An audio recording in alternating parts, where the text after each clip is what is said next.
afternoon, everyone. My name is John Martin. And I am Tammy Martin. And we're the founders of Young Black Leadership Alliance. YBLA is a nonprofit organization that builds young Black men and women into leaders starting in their 11th grade through college and into their early professional careers. Our mission is to build leaders who will make a positive impact in their schools, families, communities, and eventually the world. It is our vision to create a new reality for the young Black men and women so the world will see them for the leaders, role models, and change agents they can be, which is why these conversations are so important. Yes, that is exactly right. Today is our second segment of Community Conversations with our wonderful partners at DHG. We want to thank DHG and their team for literally starting the charge on this effort to end racial injustice and inequality in the Black community. We are using the acronym STAND as our hashtag. You will see it pop up on your screen. STAND is for seize the moment, talk to others, act on your biases, no more silence, donate your resources. Please use the hashtag STAND, CLT, when posting on your social media. Our goal is to give voice to the Black experiences, identify racial disparities, and create solutions and actions in the Charlotte community, and start moving towards system level change. We shared last week there will be a call to action after each one of these segments, because we want to move the needle on racial disparities in the Charlotte community. Yes. We want to thank everyone who participated in the call to action by inviting their network to these conversations. Last week, you heard from the young men of YBLA. We had a great time. Yeah, it's good. They shared their experiences on growing up, living in a world of low expectations, racial profiling, and hearing messages from their parents that they have to work twice as hard as everyone else. Yeah. If you missed that segment, you can view it on our website at youngblackleadership.org, community-conversations. Yes, it was a great conversation last week with the young men. But today, everyone, I have the honor of leading this conversation with some amazing young women of YBLA. You will hear their experiences as Black girls to young Black women. You will also have an opportunity to send us questions and make comments in the chat. Our leader, Allie Dobbins, will be managing the chat, so she'll be taking in your questions. So we would love to hear your thoughts during the conversation, so please join us in that. So now we will get started. So I am going to start with my girl, Taylor is going to kick us off. She's going to introduce herself. And she is going to give us one word to describe what it's like being a Black girl today. Taylor, go ahead and kick us off. Awesome. Hi, everybody. I am Taylor Murray. I'm a part of Cohort 2 with YBW. I go to UNC Chapel Hill. My majors are neuroscience and chemistry. And one word I would describe about being a Black woman in society today is disrespected. Hi, my name is Kayla Clark. I'm currently a student at NC State University of Cohort 2. And if I had to choose one word to describe being a Black woman right now in America, it would be unique. Hi, everyone. My name is Jasmine Jones. I am a part of YBW Cohort number 1. I currently attend Spelman College. I'm a junior chemistry, chemical engineering major. And one word to describe what it's like to being a Black woman in today's society is invigorating. Hi, everybody. My name is Paula Wamby. I attend North Carolina Agriculture and Technical State University. I am a part of YBW co-founders. I'm currently interning at JP Morgan Chase as a software engineer. And I think one word that would describe the women today is ambitious. Hi, everyone. I'm Jasmine Omenion-Pong. I'm an upcoming freshman at North Carolina A&T. I'll be majoring in economics with a concentration in law. And one word that I would use to describe how the Black woman is feeling today is definitely heavy. Thank you, ladies, for that. And thank you for joining me today. I am really excited about having the opportunity for you to share your experiences. Last week, as you know, we got to talk with the young men of YBLA. So even hearing their emotions and what they shared with everyone about their background as being a child growing up to young men with the low expectations, I was really looking forward to hearing your perspective, even though the young men have their experiences, but it's some uniqueness about being a young Black woman today. So we all have different experiences, but we also share experiences. And one of the things that we definitely can all agree with after talking with all of y'all is we share on the misperceptions that the world see of Black women. So to kick the conversation off, and I want to hear from each one of you, is what has the world taught you about being a Black girl in America? And I'm going to start that question with Paula. And Paula, I want you to just to share with everyone, what has the world taught you? It could be from you as a Black girl growing up in elementary or through school, or now as a young woman, but what has been some of the messages that the world has taught you about who you are? Yeah, thank you for that question, Miss Tammy. I definitely would say that the world has taught me that I'm now more aware of things. When I was younger, I necessarily wasn't aware of some of the things that my parents used to tell me. So maybe work a little bit harder, or you have to do good in school. Don't hang around those type of people. But I didn't understand that maybe other people's parents weren't saying that. And so as I got to college is when I realized that there was a difference. And me being in a technical role, in a software engineering role, I realized that there weren't that many Black women in my role, and let alone Black people. So currently right now I'm interning, and I'm the only Black person in a team full of 100 people. So it showed me that definitely I'm different. It showed me that definitely I step into rooms and people stare at me just because maybe I have locks on my hair, or that I'm Black, or that I'm a woman. And I often didn't notice those things until I got to the age that I'm at now. And I started to realize that, hey, maybe I am different, or maybe I'm not just like these people. And it made me a little bit more cognizant of some of the things I would do. There's that thing where you kind of switch off and on how you speak. There's that thing how you switch on and off how you present yourself. So I wasn't aware of those things until I got older. And it's actually sad that Black women experience those things, and they other races probably don't have to think about that. When I go to work, I have to think about how I look, how my hair is placed, because I might be judged. Mm-hmm. Nice. So Paula, I believe that's called code switching. Is that? Yeah. How you got to flip to another person in order to blend in with everyone else, right? Mm-hmm. Yeah, yep. Thank you for that. Jasmine, what has been your experience on what the world have taught you? Just to kind of piggyback off of Paula, definitely just that awareness and consciousness has been extremely in the forefront in like now in today's time, because we want to make that change.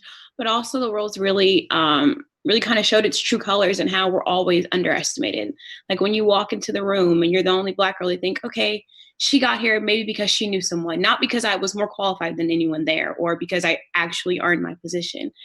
So just kind of that underestimation, which you initially learn, you don't ever have to accept it, but just be conscious of it, so that when you are moving forward, especially in like societies or tech, or what I want to do in the medical arena, and especially biotech, like they never expect to see a Black girl in those industries, which is what it shouldn't be at all.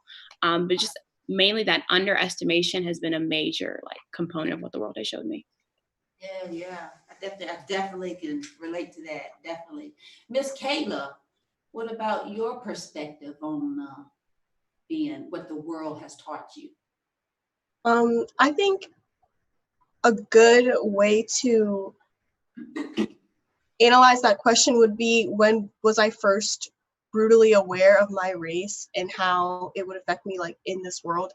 And I remember the first time I was made brutally aware of my race and who I am as a Black woman, it was when I was being bullied in elementary school.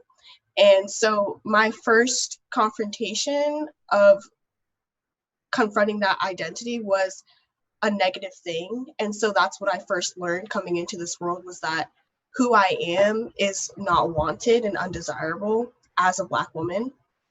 And now having to come from that as a young person and learn that, hey, this is just how the world is, and I can't do much about it except for try to rise above it and keep going and accomplish my dreams and live my life as a Black woman.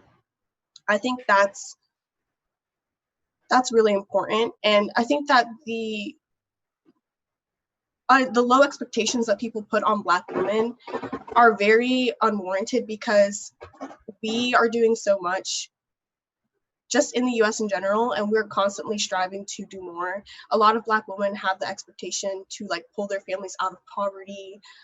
They are the people in their families that are tasked with bringing them up and ending the generational cycles of low income for a lot of families.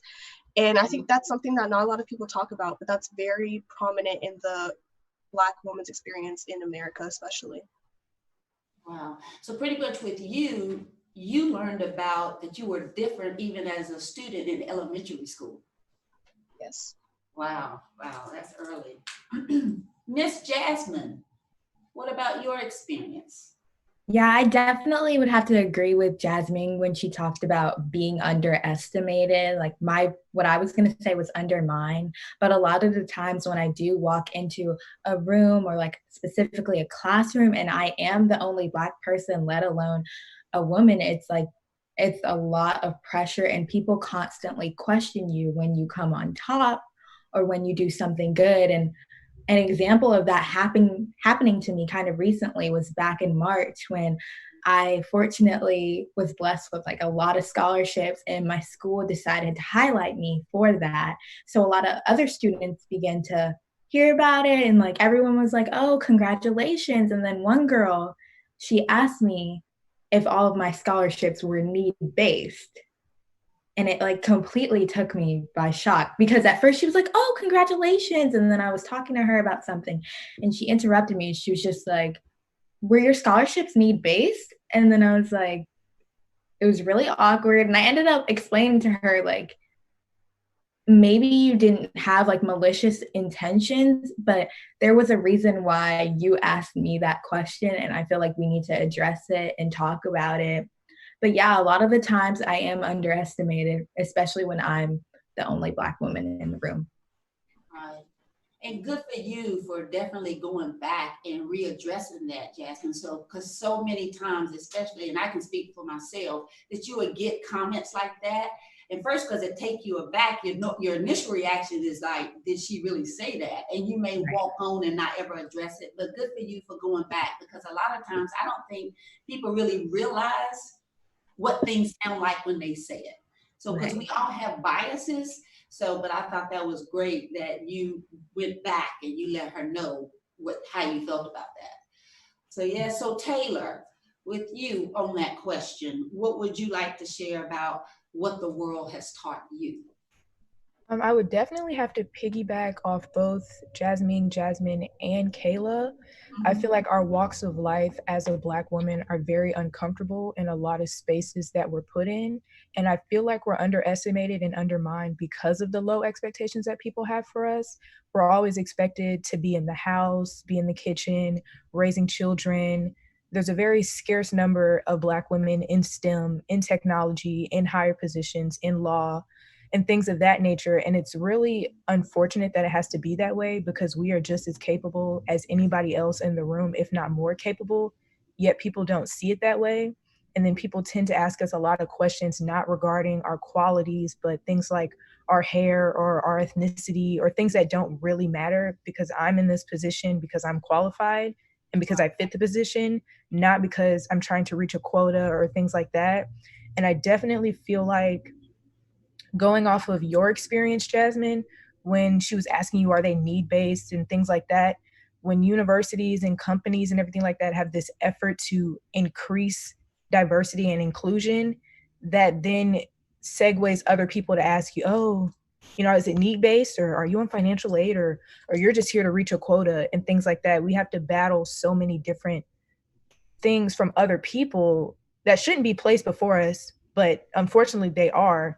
So it's really taught me that no matter where we are, no matter how much we navigate through life, there's always going to be another hurdle to jump over. Absolutely, a good point. So pretty much to wrap what you girls have said is being uncomfortable, undermined, low expectation, underestimation.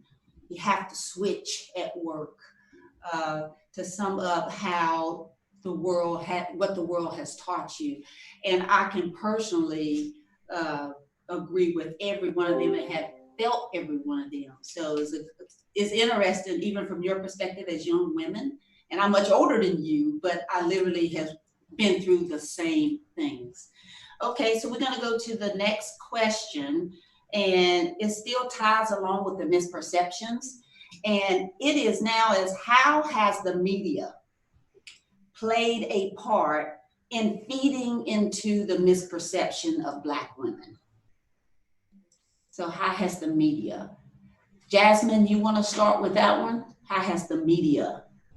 Yes, I can definitely start with that one. I'd say that throughout the media, there's just been like, if they love Black women or they want to like Black women, it's only a certain type that they like. Like you have to, as a dark-skinned woman, you have to be like extraordinary to be, I don't know how I would say it, to be portrayed as like amazing. You have to be like something extraordinary. You can't just look like a regular dark-skinned lady. Or they just seem to praise like light-skinned women only. And that's when the conversation of colorism comes in to play, because even like in elementary school, the things like I used to hear about having darker skin and being like African, that all plays into it. And the media is really big on that and how they portray different types of Black women. Mm-hmm. Mm-hmm. What is your take on that, Paula? Yeah, I definitely agree with Jasmine on that. Just being a dark-skinned woman, I think that a lot more opportunities are allotted to light-skinned women, or a lot more favors are allotted to light-skinned women. Another thing I would say is that now the hip hop culture has been on the top. It's beating pop culture, it's beating rap culture-ish, it's beating country music. So a lot of hip hop culture undermines Black women. So for example, if you look at a video or a music video, you'll see a Black woman maybe doesn't have enough clothes on, and you wonder why, and you see the man is dressed, or you'll hear the rap lyrics. I know the other day I was listening to some lyrics, and I think the guy said, "Yeah, I ride for my bros, and I lied to my girl." And I was like, wow, he lies to his girls. Like, what kind of message is that really pushing out there for the younger kids? What kind of message is that pushing out there for one who is listening? And it took me back a little bit just to see how much women are undervalued, and already women are undervalued. And then when you look at Black women, it's even lower than just white women or Asian women. And then once you pass on to different things, you might see like Black women aren't represented very well, even in movies and TV shows. You'll see them often as the villains. You'll see them often as the one who's doing the dirty work or scrubbing or whatever it is. And it's sad that that's the case, but it's actually the reality that we live in right now. Right. I totally agree with that, Paula. Even to add on to that, I was, as far as not being represented well, I was watching TV one day, and it was a hospital celebrating the birth of so many babies. I think it was the history of the hospital that had so many babies born in a week's time or something. But anyway, when they was doing the story, the women that was majority white, and they came out with their babies, and the fathers came with them. The only one Black woman with her baby represented in the whole on the whole shot. She was the only one that didn't have a baby's dad or a husband with her. So when I looked at that piece, I'm like, surely she couldn't have been the only one. I think if I would have been that Black lady, I would not have done that piece, because it just does us a disservice, because it puts out there that all of these white women are married with their fathers, but yet you have this one Black woman, the only one in the shot that did not have a father or a husband with them. So I totally get it as far as being well represented. What do you think, Taylor? I definitely think we are objectified a lot in the media, and some of the characters or experiences that are played by Black women, especially dark-skinned women, it's always the dirty work, it's always the slave, it's always the one that takes on this strong role of doing all these different things. And while some of these experiences may be true, such as the single mother experience, those are not our only experiences. But I feel like those are the things that keep getting portrayed in the media when there's so much more to Black women, and especially so much more to dark-skinned women than just those roles. But then you have the well-respected light-skinned women, doesn't have any baby daddy problems, got a husband, great kids, and things like that. And it's what's really interesting is those roles are produced by not only white men and women, but also Black men and Black women. And I really just don't understand why this narrative keeps getting portrayed when you know the things that we face and you know the injustices that are being put before us, yet you're putting out the same thing over and over again, which is why people think of us the way that they do, because in a town that doesn't really have any Black people, all you get of us is what you see on TV. So it's just, like you said, it's really just a disservice to us because we need to be represented a lot better in the media. And especially not even just TV, but things like photo shoots and stuff like that. I think I was looking at Simone Biles' last photo shoot. I don't know who the photographer was, but they did not portray her correctly at all. The lighting was bad. The colors were bad. I just felt like putting gold behind her dark skin. It didn't portray her the way it should have. And I was very disappointed in that, being that she is such a beautiful person. So she should have had a beautiful photo shoot. And I don't know who put it into production, but it was very unfortunate that that had to be put out on her behalf. Yeah. Jasmine, what do you think about the media and how they portray, feed into the misperceptions of Black women? I was just kind of going to piggyback off of like Paula and Taylor, definitely.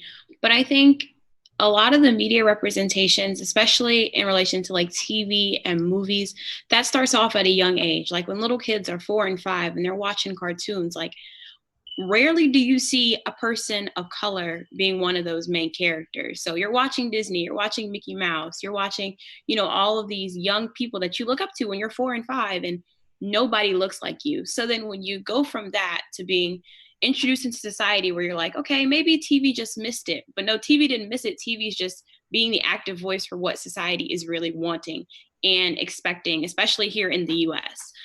So I think that it just starts from a young age, having more representation, saying you can be a Black girl, you can be a doctor. Like I know they have the new like Doc McStuffins, that's really inspirational. I didn't have that when I was a little kid. We only had, like strawberry shortcake and things of that sort. So we are progressing, but the media definitely needs to do a better job. And especially with the Simone Biles photo shoot. I know like Viola Davis recently did a cover for Vogue, and her photographer was like the first Black male to shoot some sort of feature in Vogue. And like, that's insane. Vogue has been around for years and he's the first one.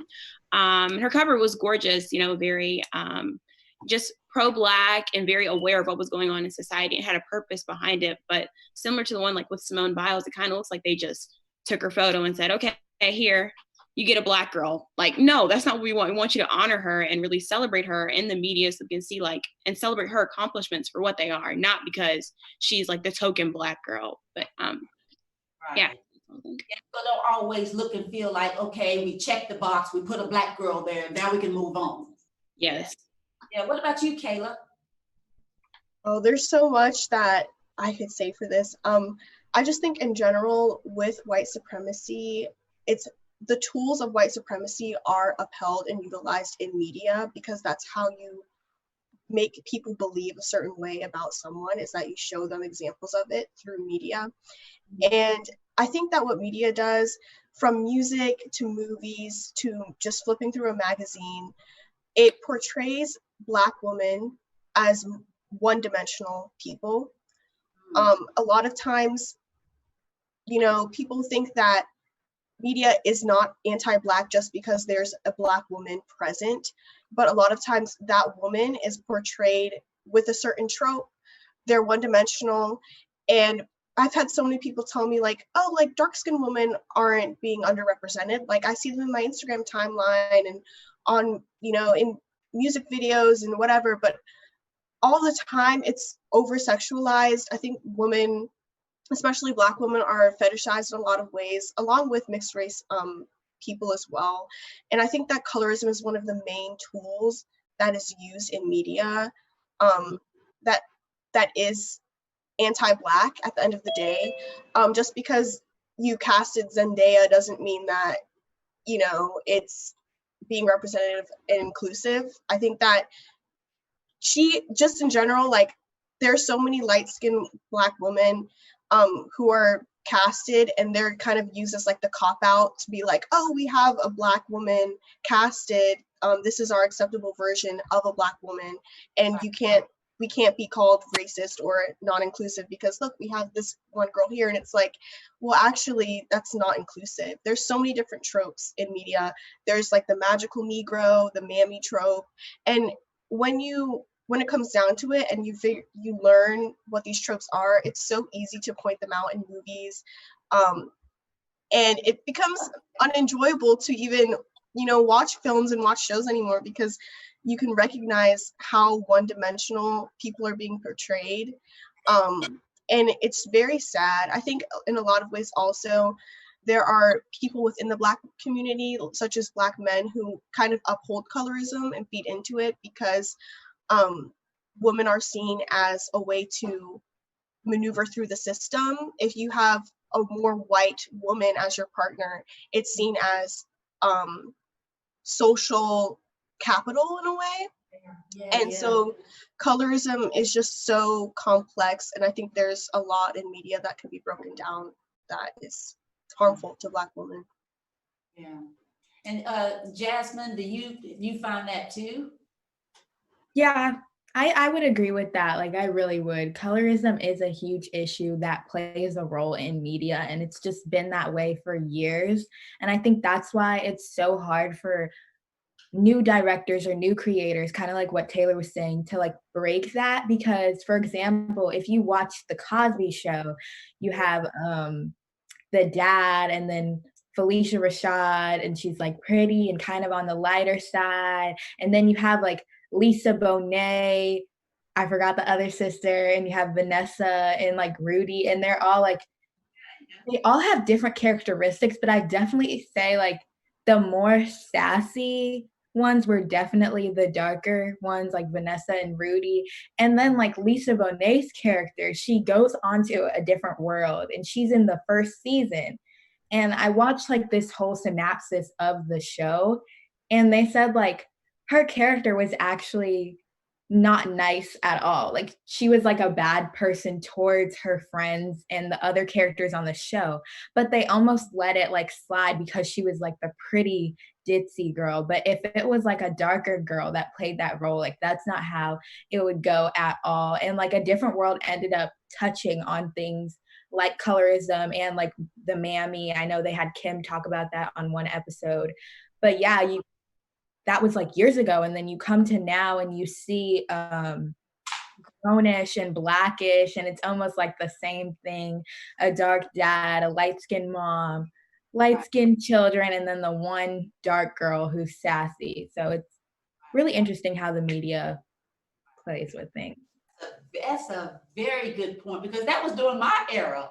Yeah, I love Cosby Show. Yeah. I never thought of it that way, how the Lisa Bonet, her name was Denise, character moved on to a different world and did not like it. Why wasn't that Vanessa? I never really thought about it. Wow, that's interesting. Okay, last question, ladies, before we jump into the questions in the chat. We got a couple of minutes, so I want you to give me a quicker answer on this. And actually, this question is specifically, I wanted to ask you this question mainly for Jasmine, because she corrected me on this. And as far as the narrative, and now because of Jasmine, I know we control our narrative. You know, we've just heard how the media, how the world tells us who we are. You know, it undermines us, underestimates us. Now, That's what the world does to us, but we control our own. So I literally want you guys to go through and tell me, what is your narrative as future Black women leaders? So I will start with you, Jasmine, because you knew who you were on the call the other night. So I want you to share with the world, what is your narrative that you have created for yourself? I would say that my narrative that I've created for myself is honestly just living my purpose, undaunted and unafraid of whatever the world may kind of throw in front of me, whether that be racism, colorism, any of those factors, because as long as I live true to who I am and just chase after my own dreams and, just kind of help society grow and form in the direction that it needs to, so that the next Black girl behind me or next to me can get to her goals as well. So I think my narrative is just more so chartering the path or following the path that previous Black women have already made for us today. Like, we're in the movement that we are because of our family members, our grandparents, So I think just continuing that movement and letting everybody not become stagnant in what we thought was okay, that's my narrative and that's my goal. And that's what I want to see for myself and hopefully like the next generation of leaders. Nice. How about you, Miss Paula? Tell us your narrative. Yeah, I would definitely agree with Jasmine there. I would say my narrative is just to continue being ambitious. Right now, it's definitely at a time where you can be discouraged. And I know I've been discouraged in my major, and a lot of you guys are taking on some really tough majors where you don't see a lot of people that look like you. So it can be really discouraging. And often people think, hey, what's like the hardest thing about like being like a computer scientist? What's the hardest? I think the hardest thing is having that lack of community. So like I hope to be able to build a community within my major with the resources I have. And just like Jasmine said, I want one of the younger kids to look at me and say, hey, like I want to be just like her, or hey, she could do it, I can do it too. So it's not a lot of women in these roles. It's not a lot of Black women, dark-skinned women that are represented well. And hopefully I can be that change for somebody else. Yeah, nice. Thanks, Paula. How about you, Miss Kayla? I would say my narrative, definitely at the end of the day, it's not defined by the struggles that I have to face as a Black woman. It's defined by me being a person and being multidimensional and having so many different qualities and not adhering to what people expect from me and doing my own thing at the end of the day. My narrative will be me expressing myself truest as I can and being the most alive I can in my life. And no matter what prejudices or obstacles come my way, at the end of the day, my narrative is not about those obstacles. It's just about me doing what I want and living out my dreams and being my own person. Yeah. Okay, you could go, Miss Taylor.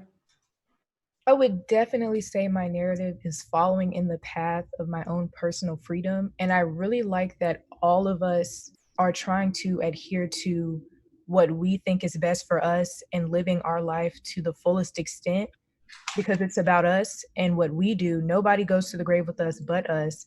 So whatever it is that we feel is best for us, that's what we're going to do, along with helping others and breaking barriers that have been placed before us. I think that's what my narrative is all about. Personal freedom, being selfless, and setting up the life that I want to live and the life that I know will help the people after me get to their dreams and goals as well. Yeah. All right, bring us on home, Miss Jasmine. I want my narrative to be defined by the impact that I make on others. I mean, it's the reason why I decided my major, economics, and it's also the reason why I decided to attend North Carolina A&T and HBCU.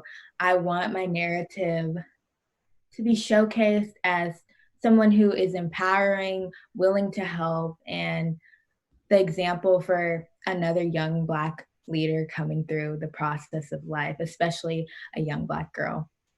Yeah, thank you, y'all. Now we got Allie here beside me. Hey, she is our chat master for the day, and she has taken some questions from the chat. So I'm gonna let her ask you guys some questions. Yes, you got a lot of last minute questions here. All so right. The one question that I thought was really interesting was, do y'all care about things like Aunt Jemima's image being changed and brands changing their Confederacy-related names like the Dixie Chicks, or do you consider those distractions from more important social change? Are they important changes or just lip service? I'll go first. Sorry, everybody. I think that all changes are important. I don't think there's a social hierarchy to change in that regard. And yes, they are extremely important because, again, what you see on a daily basis is what's instilled in you. So if we're going to continue to have those like racist pillars existing in society, existing in your grocery store or on your phone on a constant basis, like you're just going to subconsciously think that's okay. So yes, those what you may consider small or minute changes are actually extremely important. And it should just really show the growth of people evolving and accepting like, okay, this was wrong. It needs to be corrected. It's not just, okay, we're going to change the picture. We're going to change the name. No, you're going to change what you used to do, which you now know you were educated and informed to, inspire a new generation to not repeat what you did that was incorrect. So I think those changes are all important. I don't think there's a hierarchy to what should be changed. Could I add on to that? Yeah. Okay, I was just going to say that I think these changes, they're also very important as Jasmine said. I had a white friend tell me that their first portrayal of a Black woman was Aunt Jemima on his syrup bottle, and how that impacted him, and his first perspective of Black woman was there to serve me because I'm putting the syrup on my pancake. Like that was his interpretation. So those things are important no matter what anyone says, but you also have to look at why these companies and these brands are doing this now, because for a lot of them it is actually more profitable to do it now. It's not about the cultural competency and the ethics of it. For years Aunt Jemima has had that mammy figure on their branding, and they're changing it now because it's only more profitable for them, and now it's more trendy to be woke or to be aware. So also be careful when you're trying to support certain brands, because at the end of the day, it's not always, when they make these changes, it's not always with the best interest at heart. Yeah. I'm going to add on to you, Kayla. I also think it's very important because race is so deeply ingrained in everything in this country. So if we want to progress forward and not have as much racism or not have as much racial inequity, well, then we need to change everything, whether it be big or small or in the middle. All of it needs to be changed, and you really need to adhere to those implicit biases or psychological biases that you have. I'm really shocked at what you said about your friend. That's very unacceptable. And it's small things like that. It only takes one thing for somebody to create some persona about you on your behalf when you don't even have anything to speak for yourself. Right. That's amazing, isn't it? Yeah, that's crazy. That got me. But yeah, it's crazy how, like Taylor said, the small things can really like they can be the ones that affect you, But would anyone else like to answer that question before I move on to the next one? I think y'all all got your little That was good. Yeah, that was good. Moving on to the next one, just kind of has a lot to do with how to make the changes. Someone asked, if you were to switch places with me, a white woman with no hiring power early in her career, how would you use your white privilege to move society towards more racial equality? Wow. That's a good one. I'd like to answer that. Yes, go ahead, Jazz. I think it's really important to educate people. So if I were in that position, my next step would be to have those difficult conversations with my peers, my friends, my siblings, people who may not understand what a Black woman like me is going through. But as that white woman, I would use my privilege to educate others so that they know right from wrong, or how to help, or things that they can do to stop the prejudices that we deal with as Black women. Adding on to that, I would just say that it's important as someone with privilege to do your own research and figure out on your own how you would like to advocate for people of color, for Black people, for everyone. And at the end of the day, everyone's going to advocate differently, and they're going to figure out their own journey with being culturally competent in a different way. But that is up to the individual. I think just to piggyback off of Kayla, definitely I feel like it's more of a chart your own path in the relation to advocacy. But since you are not necessarily on the hiring team, like it's just day-to-day interactions. Like you are, for the most part, a central employee, someone who will have the most interactions possible, like interns who could be young Black students or who could be people of color. And just in those, like those say like it's an intern, in their daily conversation, maybe just take them under your wing a little bit more. Maybe show them some things that don't assume that they should know everything off the bat. You know what I mean? Just be more accepting of them and be encouraging of them. And maybe just show them, okay, this is how I got here. Your route may not be the same, but at least you have this. You have me as a resource, as an alliance, as a counterpart, so that I can help you, you know, based off as much as my privilege can get me, just to at least get you in the door and get your thoughts in the room and your voice heard. I think that's the biggest advocate you could be within a work environment per se.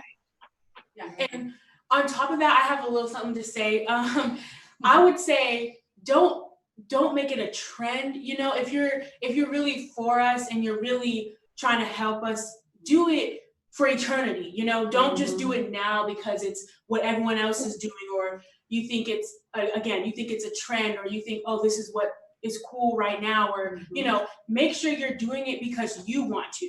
I'd rather you do it out of your heart rather than, oh, well, how are people going to look at me if I don't? Like, do it because that's what you feel and that's how you want to help. Again, with, you know, doing your own research and educating your own self. You know, don't do it because if your heart's not in it, it's not going to mean anything to us. So if you want to help us, if you want to be a part of the change, do it for that reason. Don't do it for clout, or it's you know, like Kayla said, it's cool to be woke right now. You know, like do it because that's how you feel, and that's what's really going to help push along.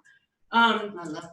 Yeah. So is everyone good with that question? I think, do we have time for one more? We got time for one more. I was actually going to add on to that question real quick. You can go first, Paula. You got it, sis. You got it, sis. Go ahead. Okay. One thing I would say is make yourself very uncomfortable, because that's what we have to do. We put ourselves in a position to be with a group of white people, and it's very uncomfortable, but that's the best way for us to learn and to grow. I mean, you can learn in a Black setting as well, but if we're being honest, most of the time when we get up in these higher level positions, we're only going to be with white people, but that's what we have to do. So I would say put yourself in an uncomfortable situation to let yourself grow and really experience what it's like to be, or to at least empathize with somebody who's disadvantaged. So let's say you take a Black student under your wing, make sure they're comfortable, learn about their experience. Let's take it a step further and work with a couple Black people or other people who are disadvantaged, because you're never going to really understand what it's like unless you put yourself last and to put somebody else first, if that makes sense. So really just about empathizing, because you can research all you want, but the best experience comes face to face and really engaging with somebody else who looks different from you, who has a different experience. And I know people don't want to step on toes when we talk about conversations. Step on the toes. If you offend them, I hope they come back and correct you so that you can really learn and take the initiative to not do that again, and to educate your other white counterparts or white peers, because there's so many things that you don't even realize that are happening that you need to be aware of. So, yeah, that reminds me of Mr. Reddick's saying when he's like, seek first to understand, then to be understood. That's what we learned for 7 Habits. Yeah. So that just reminded me of that. But Paula had something. Oh yeah, I was gonna say, yeah, definitely everything that you guys said is definitely true. And one thing I would add on to that is that as a white woman, you have a lot of power. You might not think you do, but you do. So when you're in those meeting rooms and you see that Black woman speaking, most of the time that person is not respected. So when you say something and you back them up, that actually has a lot of power. I actually went to a diversity meeting for a big company, company, and they wanted to diversify their company, and they wanted to know what do college students think. And so the lady who was leading the company, I told her I attend a historically Black university, and I proceeded on to talk about how maybe she can diversify and maybe she can help. And at the end of our conversation, I kid you not, the lady asked me, "What is this HBCU thing you speak of?" And I just sat back because you're supposed to be diversity. You're supposed to be the lead of diversity. So a lot of the times these people don't really know, don't really understand some of the things. There is a lot of unconscious bias, and it's just ignorance. So just take that moment to learn, but also be that advocate for that Black person. When you see that Black person speaking, speak up for them. When you see some Black things going on, research those things. If you don't understand what Juneteenth is, research that. If you don't understand what a HBCU is, research that, because it's important. And it's 2020, and we're getting to a point where this stuff is getting old and it's getting tired. Yeah, good. Thank you, ladies, for that. Really good answers. I really appreciate that. We're going to move on to our call to action. So last week, the call to action was to invite someone in your network. And we want to take a quick poll to see how you were invited. So Eric, you can put the poll question up. All right. So you should see the poll question now, pop up on your screen. And please take a few seconds to let us know how you found out about us. Thank you. Because one of the things why they're doing that is, from the last question, what can they do is definitely invite your network to come and listen in on these conversations, because just like Taylor was saying, it is about education. We want you to learn as much as possible about the Black experience and how you can help, how we can all help each other. Yeah. So, and it's important to spread the word too, make sure everyone can hear what y'all have to say, because y'all are really doing well. Y'all have a lot of comments from the chat. It's like, oh my gosh, these ladies are so powerful. They're so amazing. I was like, yes, they are. So yeah. Good deal. Ready? Close it down in 10 seconds. All right. All right. Y'all 10 close it down in 10 seconds. So all right. So this week, the call to action is to sign the I Stand for Racial Justice petition. When signing this, you are agreeing that you are standing for racial justice and equality, aware of racial disparities, and agree that the time is now and you are ready to do your part towards lasting change.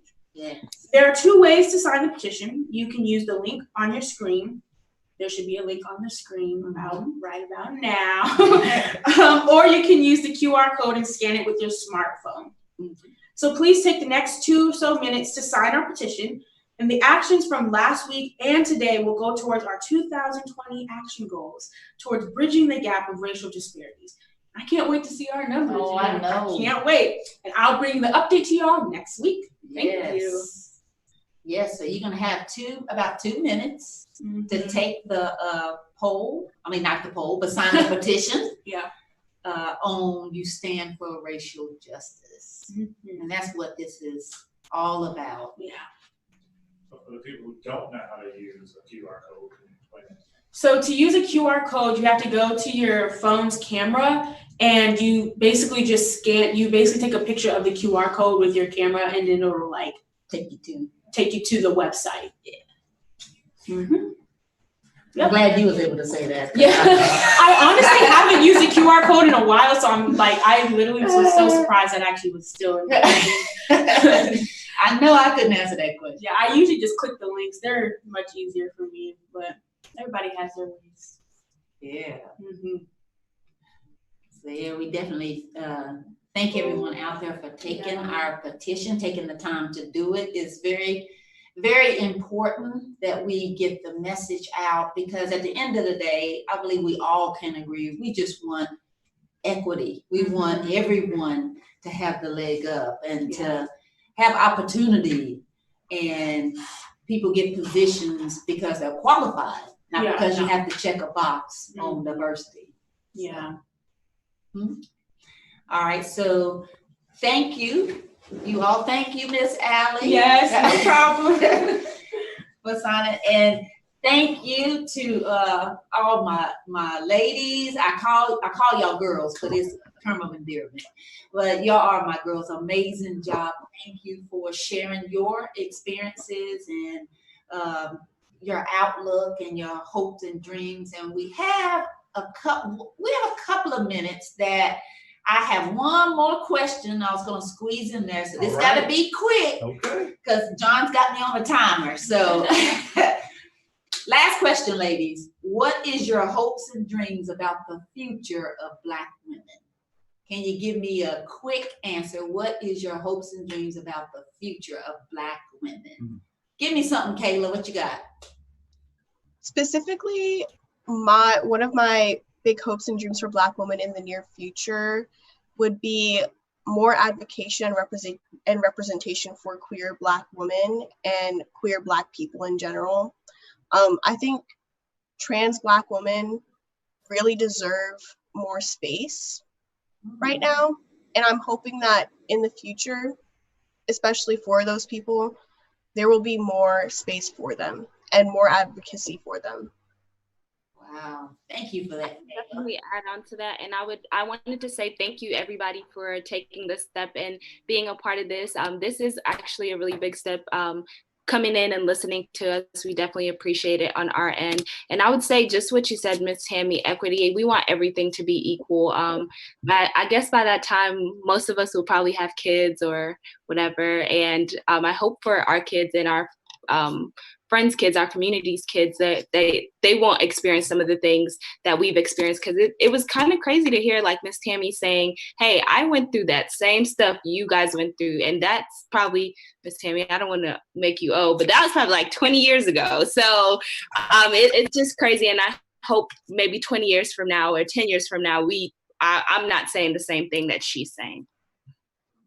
Yeah, I think also to just piggyback off of them, I think my major hope for the future is just that the whole story is told, like every component of being a Black woman, not just stereotypes, not just what you assume, but just what everybody was saying, and whether it be sexuality, colorism, all of it, just so that like the pure version of what a Black woman is in the world, not only America, is displayed. Like that's my biggest hope for the future. Yeah. How about you, Miss Taylor? I would say one, more representation from all different types of Black women, whether it be LGBTQ, transgender, whatever it is, more representation. And a decade or two from now, I hope the future Black women don't have to go through nearly as much as what we have to go through in terms of professionalism, sexual assault, pregnancy rates, death rates, poverty rates, all that stuff. Yeah. Police brutality. Yep. Yes. Definitely. Jasmine, you want to bring us home? Bring us in.